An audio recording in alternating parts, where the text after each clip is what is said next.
So I'm back after a week hiatus, and so I'm going to be doing this vlog in preparation for my final project. I am doing my final project on The Bluest Eye by Toni Morrison and how and why it should be taught in schools. So for this vlog, I want to focus on one specific quote. This is the quote. "Here was an ugly little girl asking for beauty. A little black girl who wanted to rise up out of the pit of her blackness and see the world with blue eyes."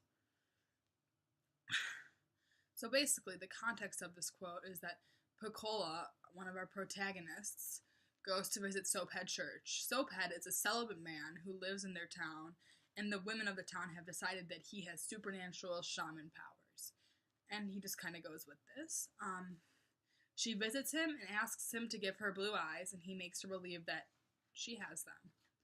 So I want to break this down into a couple sections, main questions. So why does she want blue eyes so much? Throughout the entirety of the novel, we see Piccola idealize and worship those with blue eyes. She loves Shirley Temple, and over again tells readers how different her life would be if she had blue eyes. If she could just see through blue eyes, how different it would be. And blue eyes represent the ideal standard of beauty. This Western ideal that the only true way to be beautiful is to be skinny, have blonde hair and blue eyes. And I mean, who really fits all three of those? Like 1 in 20 people? It's not a good statistic. Uneducated, innocent Piccola believes that having these qualities will make her life better. She believes that beauty is happiness, and by being beautiful, she will, in fact, turn happy, and the trauma of her life will magically disappear. So another important part of this quote is her pit of blackness, that segment. It's important that Morrison speaks about the race of Piccola in this way. Obviously, this is an extremely negative connotation. It calls being black a pit. What do you see when you see a pit? It's like no hope, and it's complete despair. She wants to rise out of this pit. And I feel like it's like the pit is not her blackness, but the way society has perceived her blackness. And that's why there's something to be risen out of. I don't think she's really saying that the blackness is that she wants to rise out of the blackness. I think she wants to rise out of the way society perceives those who are black. She lives in a world where she would rather change her appearance drastically than find the beauty in what she already has. She believes that once she has blue, like I said before, that once she undergoes this transformation and has blue eyes, her world will shift. It will all change. What's really important about this quote also is that it shows readers how intersectional Piccola's issues are.